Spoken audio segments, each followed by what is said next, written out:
Alrighty. It's good to see you. How are you, man? Good.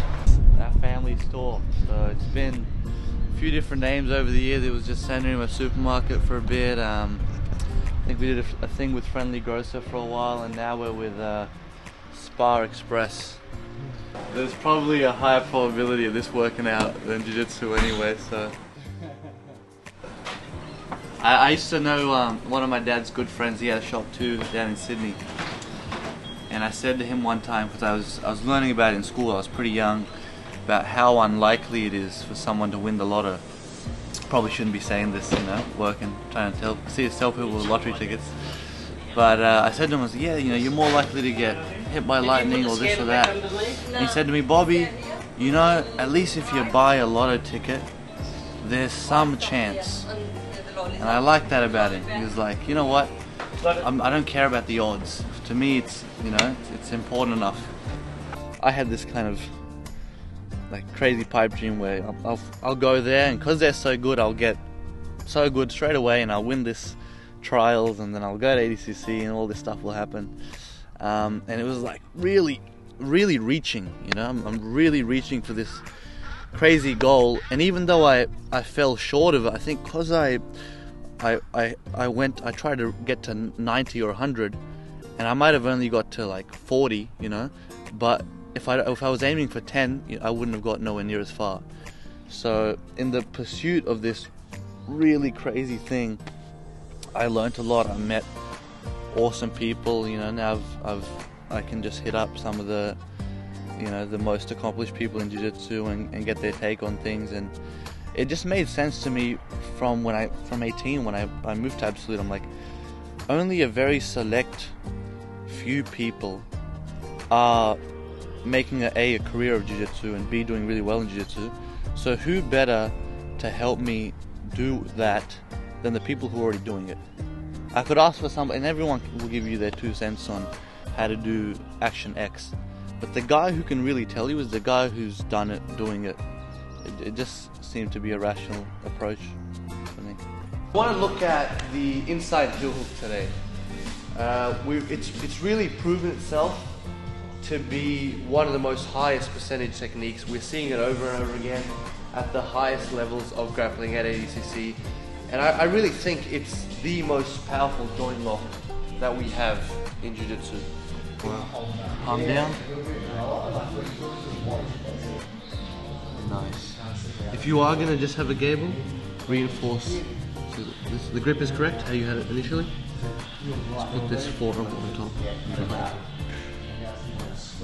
So Dad came to Australia, he was 19, 70s or 80s, you know, he was Indian, came from the Punjab.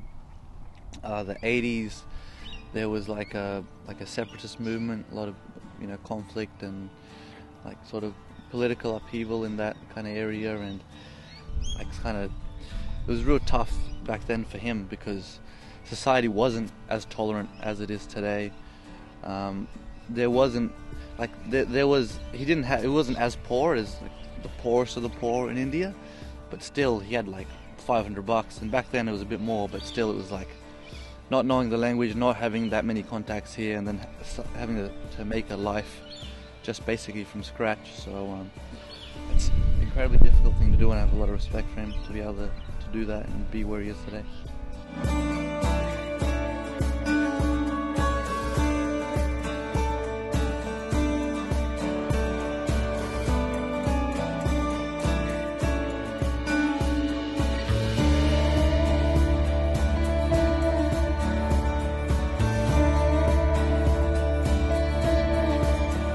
I'd been overseas before, just, you know, going to India. I went to Canada on a family trip, but this was my first time A, traveling alone, and B, going for the express purpose of just getting better at Jiu-Jitsu. I lived in Melbourne for a bit, and I got to meet Craig Jones, Lachlan, Isaac, a lot of guys that you know, the top Australian sort of elite grapplers at the time. At this time.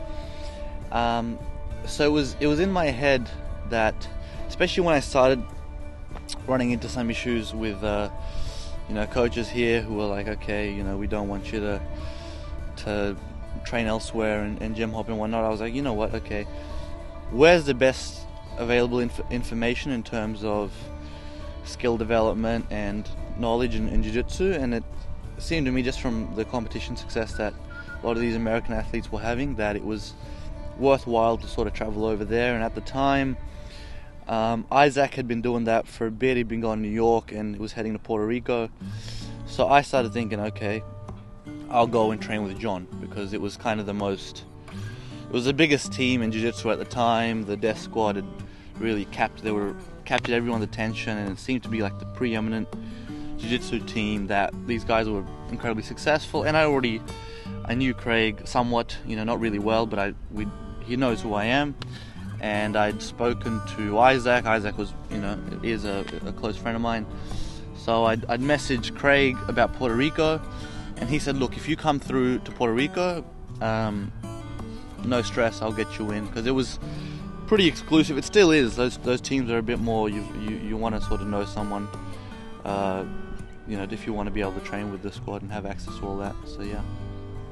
I think my greatest achievement today in jiu-jitsu is being able to get a DM response from Craig Jones. I think that's probably the height of my achievements.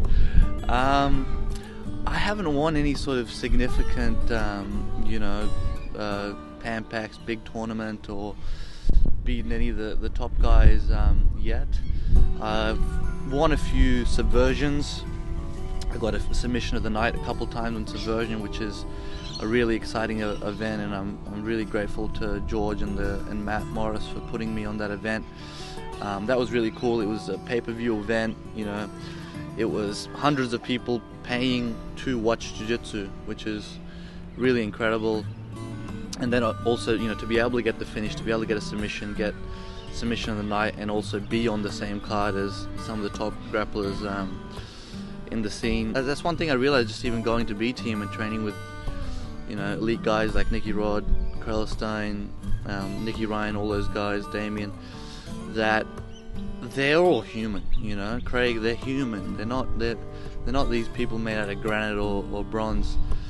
They'll qualify you, your head's not going to fall off. Because sometimes in your mind you can build these people up to be something that they're out of this world or something. So just being able to train with these elite guys, Lachlan's been my coach since I was 18 years old, and the guy, he's incredibly skilled, but it's not something that's unachievable.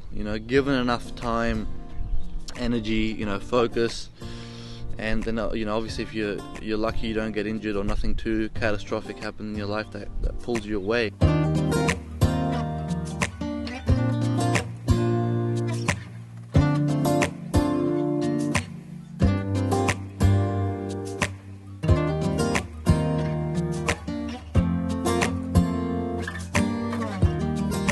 It's interesting, having that Indian upbringing, but also being in a very, just kind of typical Australian environment too.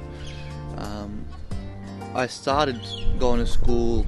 So before school, I'm really kind of insulated within that just sort of Indian diaspora, that my own ethnicity. I'm going to the temple. My parents primarily also hanging out with other Indians. As you do, you have these kind of insulated groups. For us, it was around the temple. So at Glenwood, they've got that. You see when you're coming on the motorway, that big temple with the golden domes and the orange flag, the Nishan Sahib. So there was a lot of a Sikh community around that, and I was sort of in that culture, and in that community, there's different actions and attributes that are encouraged. And I kind of picked up on that from a young age, and I was like, okay, cool. This is kind of what I should be doing as a young bloke. Kind of, this is what's expected of me. This is how I get the brownie points. And then I started going to school, and I kind of got introduced to this very different culture. It was different priorities, and I saw a lot of advantages. It was a bit more laxer. There wasn't as, my parents were like, you got to learn your freaking timetables off by heart to 50, I'm like 12, and then I'm like, the white kids aren't doing this, you know, they seem to be having a lot more fun than we were. And that was another thing, like, fun wasn't, it was like, there were completely different ideas of what a good time was, what fun was, what really mattered. And it was, I guess, cool being able to look at both different perspectives and then formulate my own almost hybrid understanding of what I valued, because it was like, okay, the other thing that told me was that I shouldn't just take anything for being a given, you know, because oftentimes when you don't really analyze and reflect, okay, why is it, should this be the way it is? Because I saw so many differing perspectives, I realized there isn't just this one be all end all, this is what life's about.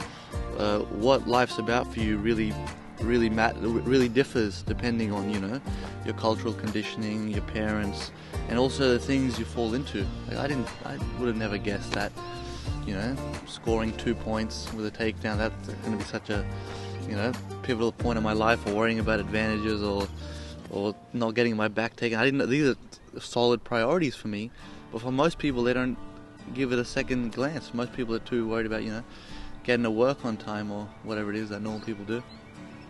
I think I've always been someone who did gym hop a lot, who went to a whole host of different gyms, and partly the reason for that was when I mean, the way I got into jiu-jitsu was, I was at an MMA gym, and then a jiu-jitsu instructor came and was teaching gi jiu-jitsu, because, you know, MMA gyms don't need to do gi.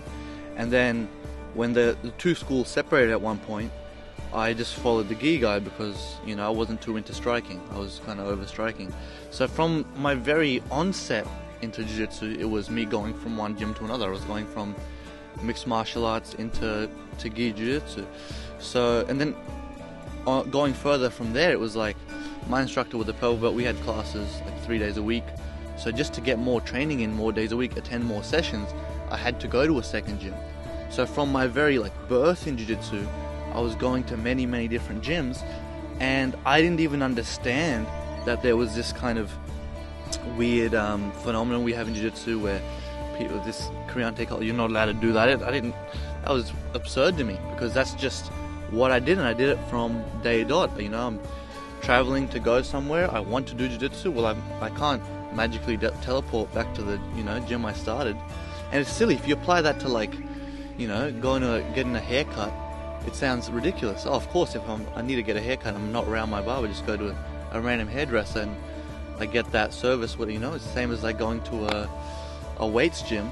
It doesn't mean that I have got something against my home gym, or there's some weirdness there, you know.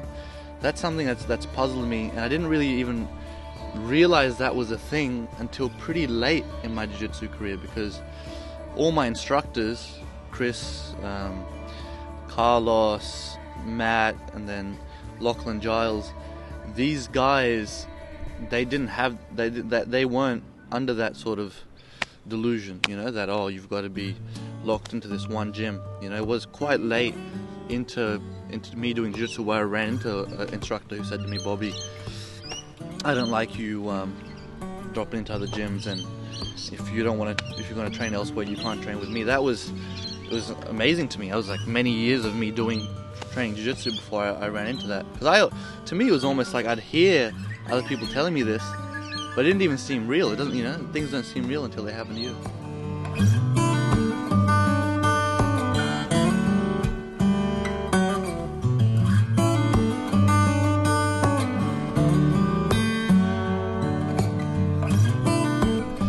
Where you're born, your parents, those things really matter in terms of what opportunities are available to you in life. And that's not to say that you should be like, oh, I'm a victim, and oh, I can't do X because of this, and this, because you can just come up with excuses, and I'm the master of excuses and self-pity.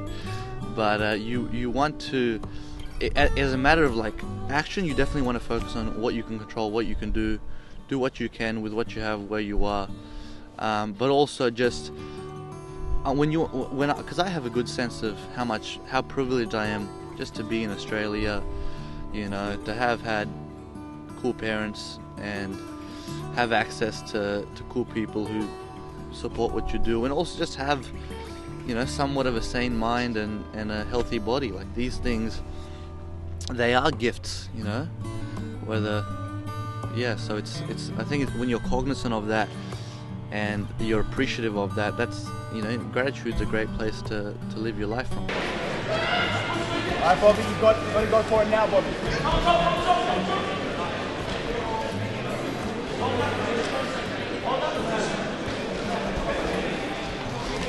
That's it, Bobby, that's it. That's it. Stay tight, Bobby. I think, like, there's these overarching things that apply to skill development across the board, whether it's playing a freaking cello or, you know, learning how to surf. Like, there's certain ways you learn how to learn. And Diaz would talk about being an open micer, being you know, a comedian, and I would kind of draw lessons from that and try to apply them to jiu-jitsu.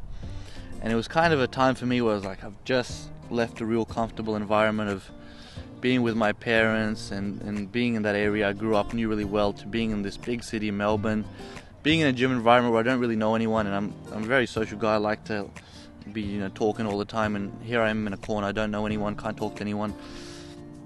Because I kept listening to Diaz, I started learning more about, okay, what an open mic is, what a set list is, you know, what a routine is like, how jokes work somewhat. And I was listening to him a lot. And then I started learning. There was different schools in Melbourne that would teach you how to do stand-up comedy, but they would all be at the same time as the evening jiu-jitsu classes, and they were quite expensive. So it wasn't feasible for me to A, take time out of jiu-jitsu, and B, spend all this money on this silly thing that, you know, it wasn't really, there was no reason for me to be all serious into comedy because I'm a freaking jiu-jitsu guy. Why would I be learning how to write jokes? And one afternoon, we had a guy, he was a guest coach at Absolute Collingwood. He was a Canadian UFC fighter who was retired. And I was telling him a story, and he was just doubled over laughing. And there was another guy with him, and he's laughing as well. And I kind of had this moment where I was like, this is a pretty regular occurrence. I'm often addressing a bunch of people, and I either A, have their attention, or B, they're laughing. What if I just went to one open mic a week for 10 years? What if I planted that seed, watered it once a week? What could potentially grow out of that? He wanted me to get a good education. All Indian parents do. He wanted me to study, get a BA, MA, but I got into MDMA. You find a bit of everything in Newcastle, huh? Even then, it's a real daunting thing getting on stage for the first time. So I just went home. I had a whiteboard where I would plan out, you know, my jiu-jitsu stuff, and I just put a little lowercase c in the corner, because even writing do comedy or start comedy, that was daunting to me, let alone actually getting on a freaking stage. I'm just joking, if there's any police people in here. This is made up, you know what I mean? Any future employers? This is just art, people. It's like a movie. I'm Tom Cruise. Tom Cruise if he was born in Delhi. Hey. You wouldn't believe it. I kill in Delhi. I'm the king. So I did that, and then sure enough, there was an open mic in the area, and it was a late night open mic. It started after jiu-jitsu. So I could do my training and then go, you know, do this open mic. And even though I'd told my my housemate that I was gonna do this, I really wanted to get out of it. When the time actually came for me to head to the open mic, I'm like, man, I don't want to freaking do this, you know. So I tried to bring along another friend, hoping that I'd be late and I'd miss the sign-up period. You know, that way I wouldn't have to do it, and I've got an excuse. And the friend that I went to pick up, Semka Kembo, he's, you know, a real talented up-and-coming professional featherweight MMA fighter. I took him with me, and when we got there, they're like, oh, we've actually held the sign-ups open later today because whatever reason, just my luck. And all I saw was just a bunch of empty seats, and there weren't even people there yet. And just seeing those empty seats, I'm like, there's going to be people in the seats, those people are going to see me, freaking die, and I don't want to freaking go through this. So I said, guys, I'm not doing this. I had a few friends with me. I'm like, I'm not doing this. I'll do it next time. I just want to watch one. I'll do it next time. And Sam, the MMA fighter, one of my best friends, he goes, you know what? I'm going to put my name down. So he didn't even know where we were going. He just signed up. And I was like, you know what? Hell, because he did it, I did it. And he actually did comedy before I ever did, and even though he didn't sort of go on with doing it. So that's how I got into stand-up, and I've been doing that a few years now, and get up at the comedy club in Newcastle, and that's been an awesome experience. Thank you guys very much. Have a good night.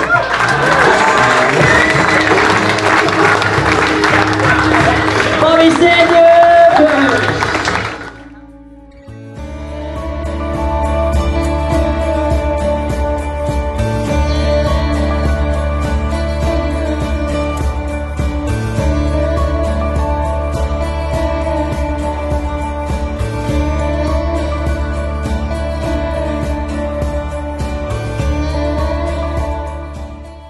What are some of the keys to getting better at jiu-jitsu?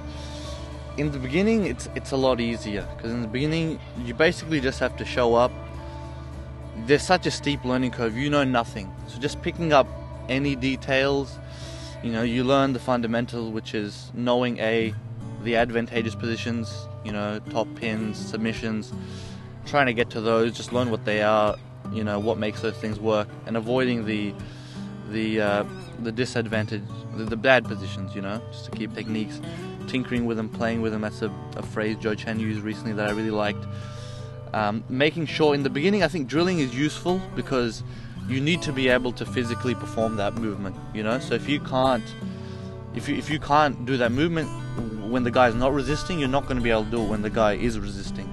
So getting to the stage where you can do that technique on a non-resisting opponent, after that I think I personally don't think it's useful to put thousands of reps of just doing a leg drag when you can already do the leg drag. As you start to develop, you got to kind of be more deliberate and specific and with how you use your training time. Because if you're just showing up, you find you won't progress as well as the guys who are really purposeful with which skills they want to develop. Then I think it's more about positional training. So you're getting different reactions from that guy, and then, working out how to beat every reaction. Making sure that you're continually learning new techniques, learning more details on those techniques, refining them through a good process of skill development. Acquiring the knowledge and the skill development, these are like two kind of separate things that I do independently of one another. So in terms of the social aspect of training, I'm going to be there for months at a time. So if I'm just training, that becomes a drag real quick. As much as in your mind you might think, I'm just going to go there to train. Yeah, when you're trying to do that for 6 months, that's freaking hard just to be locked in the gym. There's guys who manage it. I thrive off of social contact. Even on the day of a tournament, I've got friends who are like, don't come near me, I just want to put my headphones in, zone in. The more people I talk to, I get it. I don't feel like I'm giving energy, I'm getting deflated. I feel like I'm getting energy from people. I grew up in a convenience store, so I talk to hundreds of people a day, small talk, chit chat. That's how I learned English. And to me, it's like I didn't just have English like most people do. I speak Punjabi, that's my first language. So I kind of learned English a bit later on. And it wasn't the easiest thing in the world, but because I was very young at that time, and I picked it up and kind of ran with it. And for me, it's like this new toy that I didn't always have. So I have a greater appreciation for being able to speak that language anyway. And my dad's the same. We just love chatting to people, love getting to know people, and it's the quality of your relationships. It's really the quality of your life. If your relationships with other people, they suffer, you're guaranteed to suffer as well. And when people like you, they tend to want to help you more, so if you're coming into a jiu-jitsu environment, often you have a good relationship with your coaches, training partners, then you'll likely want to A, be in that training environment more often, and B, you're more likely to all work in unison have that camaraderie and make, you know, greater progress. Now that I've kind of been back here in Australia for a bit, kind of planning out my next move, or what I want to do with this whole jiu-jitsu life thing.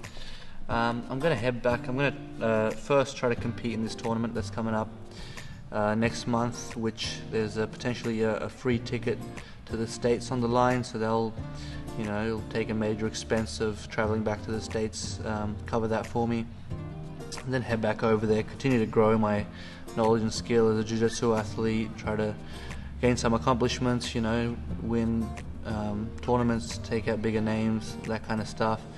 But I think my main goal overall is just to be able to enjoy sort of the moment-to-moment experience of whatever it is that I'm doing, whether it's jiu-jitsu or just even, you know, the mundane stuff of traveling, going from A to B, because that's, you know, most of life is okay, training's done, go get food, go do this, all the you know, the basic stuff of life that isn't really so basic, it's really what your life is. So try to be as content as I can and enjoy the journey.